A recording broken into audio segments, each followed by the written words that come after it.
So we can graph quadratics that are in the form y equals ax squared plus bx plus c, which means it's not changed into that vertex form for us. Okay. We could make a table and plug in points, but remember we have the dilemma that we might have to plug in sort of a long time to sort of find where that curve starts happening. And worse than that, if we don't get the vertex right, we'll sort of get a lopsided shape. Right? The key to the parabola is getting the correct vertex, so we can figure out those symmetric sides.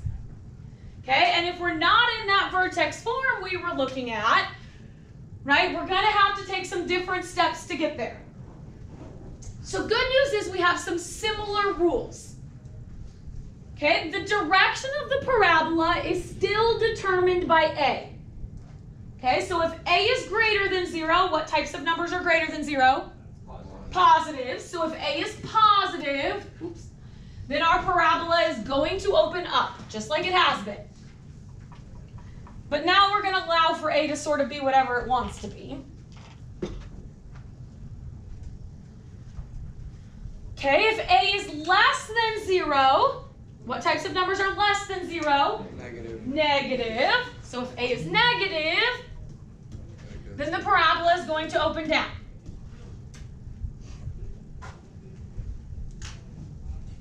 Okay, it's still a quadratic, so it's still making a parabola, which means it still has an axis of symmetry.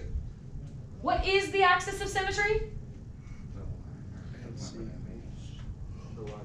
The line, right? The line that chops it in half. So that the right side isn't identical to the left side, right? They're mirror images of each other.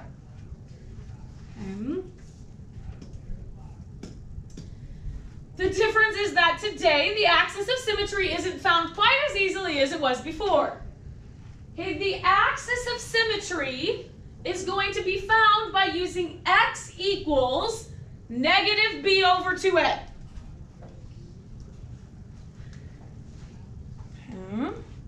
The vertex.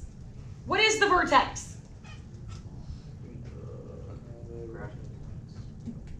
What specific point?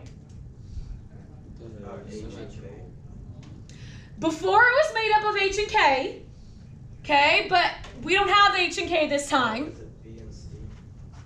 No. It'd be Ed's. No. Just like what, if you were explaining to someone what the vertex is, not how you find the vertex, but what is the vertex? Where it starts.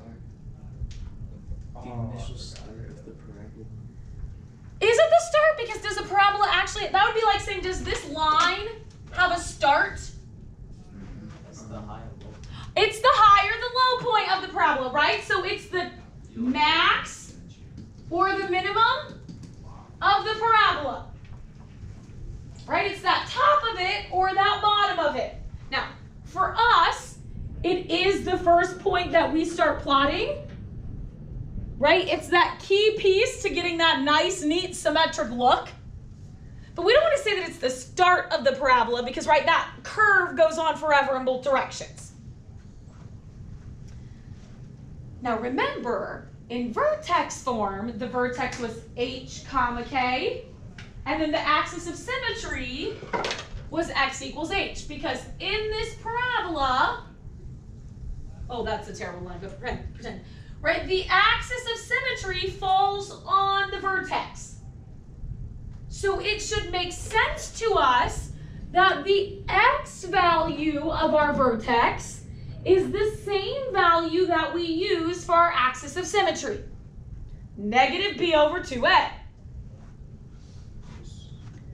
There is not just like this formula we plug in to find the y value.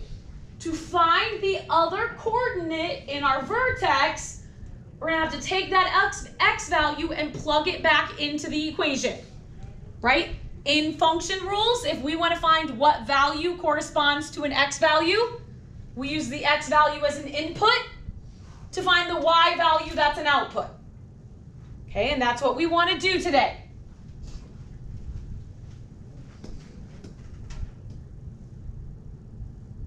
So, if I'm given this equation, y equals x squared plus 6x plus 12. When we look at that, how do we know that that's a quadratic? More than that. That has squared. Right? It has an exponent of 2. So we know that this is a quadratic. Quadratics always make what type of graph? A curve, right? A parabola, that U-shaped graph. Okay, this is not in vertex form because we don't see those parentheses squared thing going on. So that says this is in standard form. It looks sort of like when we were solving with the quadratic formula. Okay, so if we want to find the vertex, we're going to have to use the formula x equals negative b over 2a. Good news is that we have found a, b, and c from quadratics how many times this trimester? 2. Way too many, right? So what does a equal in this? 1. What does b equal? 6. What does c equal? 12. So if we're going to plug into this, we're going to say negative b. So we'll say negative 6. That's a b. That's not a 6. My brain is not functioning. Negative 6 over 2 times 1. a, which is 1. I mean, 2 times 1 is 2. That's easy enough. What is negative 6 divided by 2? Negative 3. Negative 3. Okay, so that tells me that for my vertex, I know that I have the ordered pair negative 3 comma something. Right? I don't have my y value yet, but I do know that my x value is negative 3. Okay, so then I'm going to take that x value and I'm going to plug it back into my function rule. So now instead of saying y equals x squared, I'm going to say y equals negative 3 squared.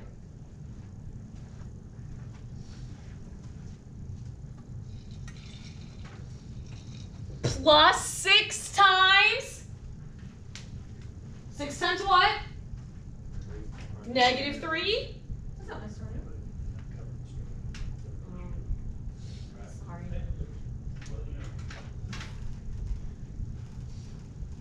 Okay, so plus 6 times negative 3 plus 12. Right? I'm replacing my x's with my negative 3. Okay, at this point you can use a calculator, you can do it by hand, whatever. The key is that if you're using a calculator, how important is it that this negative 3 is in parentheses? Very important. So 9, positive 3? Yeah.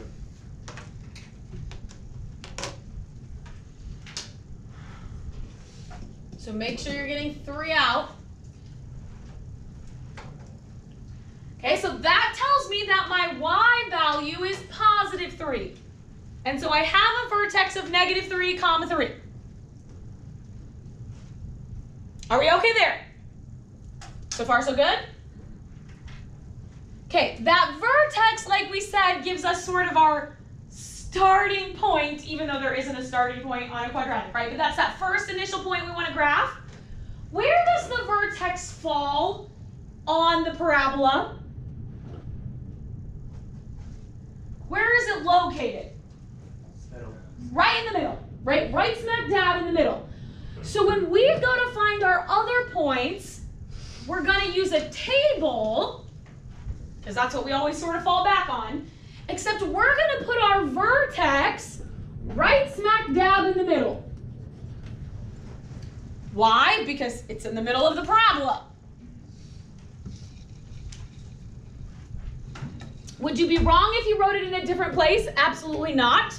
Would you probably get confused for the next step? Yup. Right? So a table doesn't require you to put it in the middle. It's just going to help us think about it since we put it in the middle of our parabola. Okay, now, when we go to graph,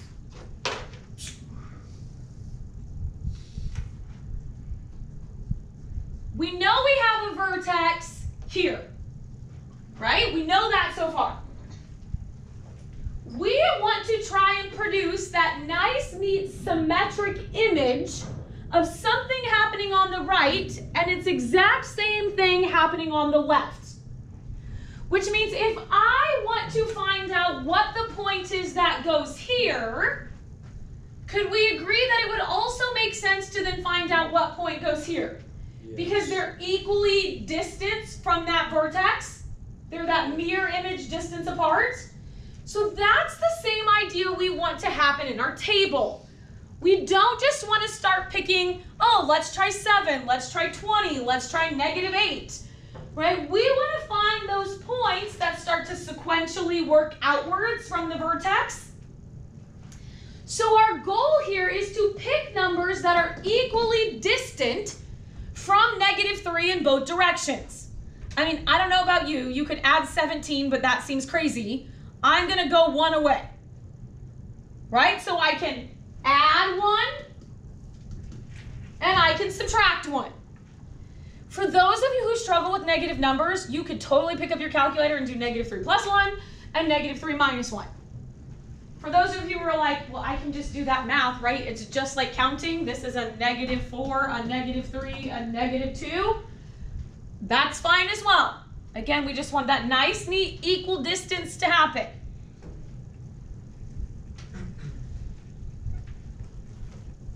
Okay, then we're going to do that same idea.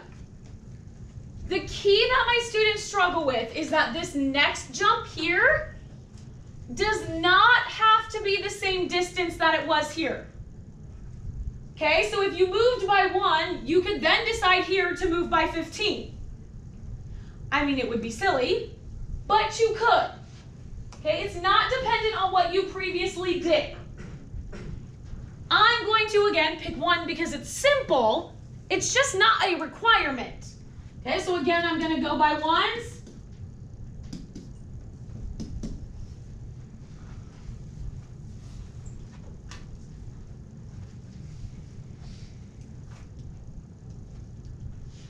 Are we okay with that? Okay, great. I have a partially finished table. How am I going to get those missing things filled in? Same way you did on the others. Do what? Same way you did on the other side, because they have to mirror each other, so... They do have to mirror each other, but how am I going to find what number they're mirroring? Like, how do I know what number I want to fill in right here? And the opposite of -5 is 5.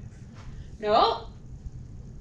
Keep in mind, I'm still based off of this one that I'm graphing, right? I'm trying to graph y equals x squared plus 6x plus 12.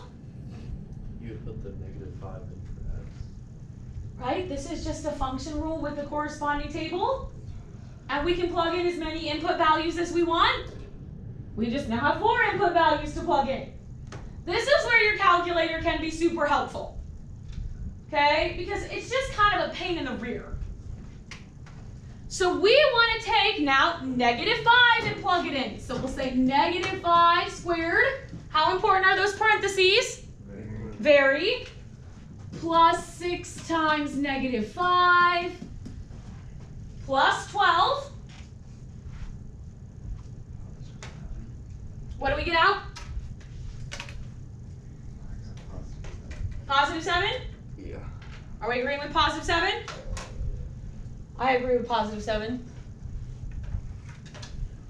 Now, here's the catch. You don't have to retype the entire thing in for the next one. You can just move your arrow up and change those 2 -5s now into -4s. And it just keeps you from having to redo the math every single time.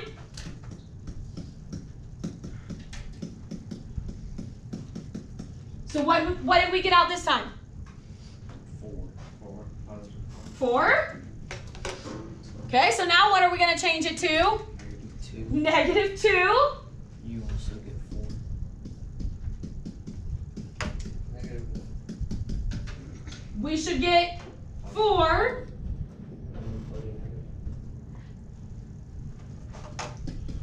And then with the 1, you should get 7. right? I'm hearing it. We're getting out 7. Does it make sense that these two numbers match? Yes. Yep. And does it make sense that these two numbers match? How important is it that those two numbers match? Very. That's what makes it a quadratic, right? That's what makes that parabola have a symmetric look. So if we aren't getting matching numbers there, then we did something wrong. Okay? Then once we're here at this point, these are values we could just plot on the coordinate plane to get our parabola. Okay, so let's put this all together and see what it looks like here. Maybe. Flip your paper over.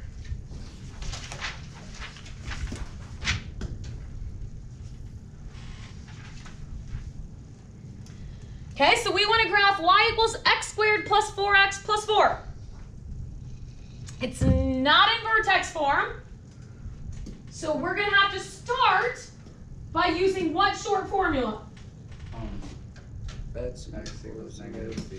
Yep, so we're going to start right in the middle with negative b over 2a. So what does b equal? Negative. So negative 4, right? B is 4, but when we plug it in, it makes it negative 4. Over 2 times 1. So negative 4 over 2. Okay, so in the middle of our table, we want negative 2.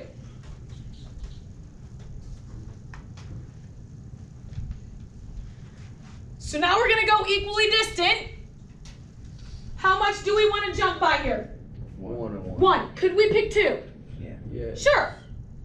Okay, 1 just seems nice and neat, so that's fine. So let's see, here we'll get a negative 1, and here we'll get a negative 3.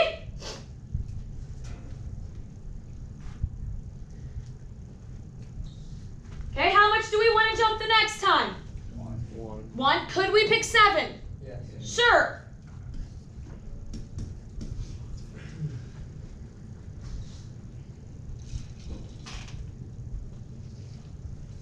Now what are we going to do to complete this table? Plug those all in. So we start plugging and chugging. So let's see. Negative 4 squared plus 4 times negative 4. Okay, so you start plugging in and finding the values. Isn't the y the same one for the middle as the negative 2 was? Or no? You have to plug all these in. Oh, okay.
We okay with these numbers? Yeah. Does the table look right? Just like when we look at it, does it seem to be right? Yes. What would be some things that would jump out at us if it was not right? Christian? 2 numbers not matching. Yep, we wouldn't have this nice symmetric look. Okay, so now we're going to start plotting these points. So now I'm going to plot the point negative 4, comma 4. So negative 4, 4. It's going to seem weird when you graph these because it's not going to be the first point that you plot as the vertex. So just keep plotting the points. You'll see it. So -3, 1. -2, 0. -1, 1. And 0, 4.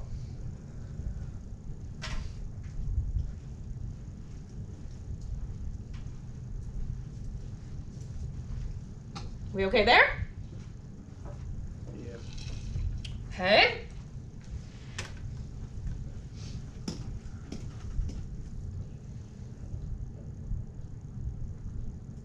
Oh geez, can I fit it all? There we go.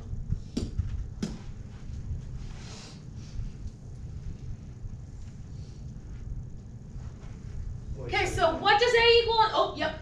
So we don't need to write like the line of symmetry and all that stuff. Just hold on to that thought, because it's going to come up in different places later. Alright. Okay, but no, for right now, we're not filling in any other blanks. Okay, so this is in that standard form, not vertex form, right? So what does our A equal? -1. -1. What does B equal? -3. -3. What does C equal? 3. 3. So what are we going to do first? -3. -B over 2A.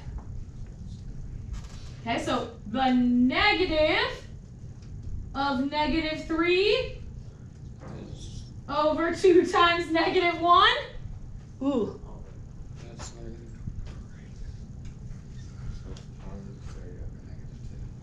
So +3 over -2. Now, yes, I am a fraction lover, but I'm also realistic here. When we're plotting 3 over 2 on a number line, you're all just going to change that to a decimal anyways, aren't you?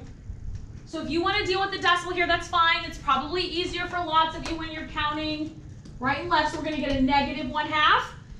And then my students say, but Mrs. McKinney, we haven't been allowed to have fractions in the past because we have to approximate where that's out on the number line. Like, we can't pick a different point for the vertex here. Right? We don't have a different choice. That is the vertex. So sometimes we just can't avoid it, especially as we get into more complex functions. A line, yeah, sure, pick a different point. Parabola, yep, you only got one vertex, not anything else there to pick. Now, what we do want to do, though, is then be careful when we're plugging in our next points right here. Because we're not going to be happy if we work with decimals all the way through. Right? That's not going to be where we're comfortable at. So remember how I said it doesn't matter how much we count?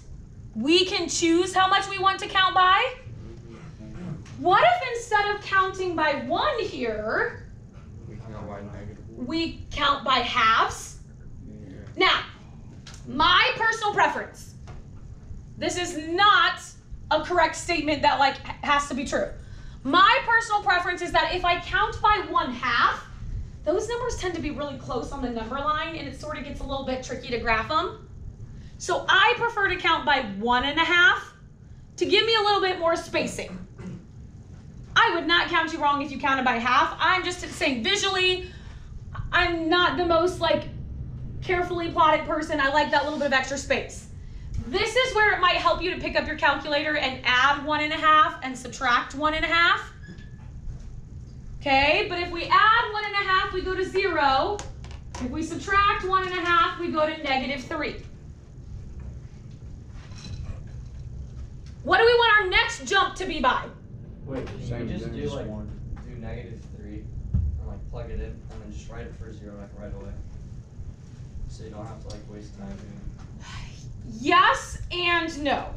Okay, yes, they should match. The problem with doing that is if you made a mistake and you don't plug in 0 as well, you won't know that you made a mistake. Okay, so what jump do we want to do next? +1.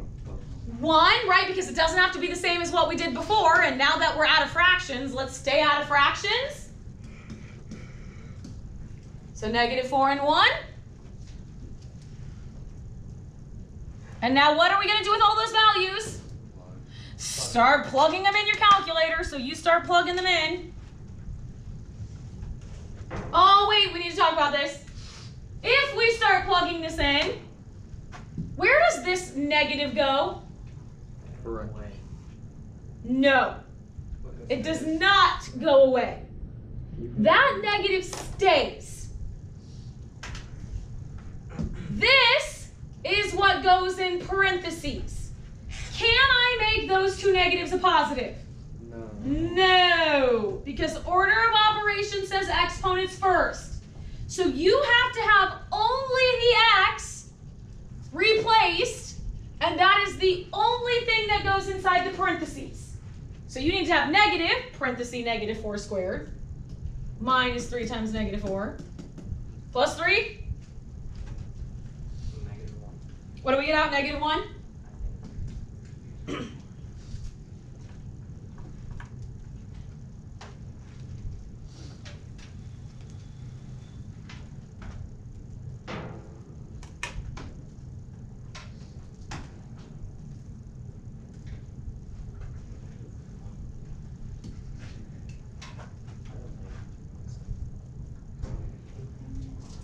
What'd you get? I didn't get this. Okay, so when you're here, it's okay to do 4.5, but then you're going to be approximating 4.5 under the table. Okay, so just because we counted by 1.5 here, doesn't mean we have to count by 1.5 here.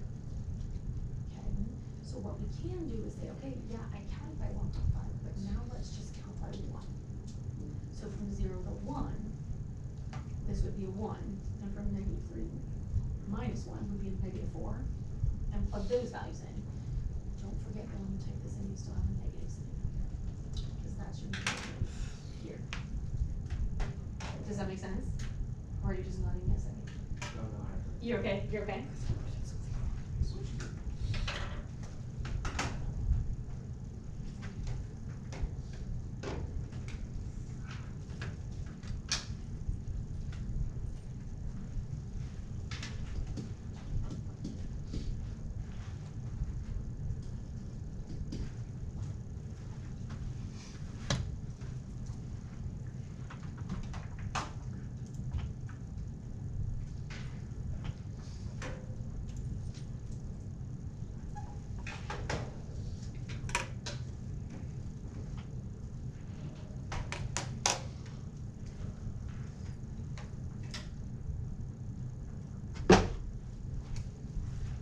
Are we okay with those output values?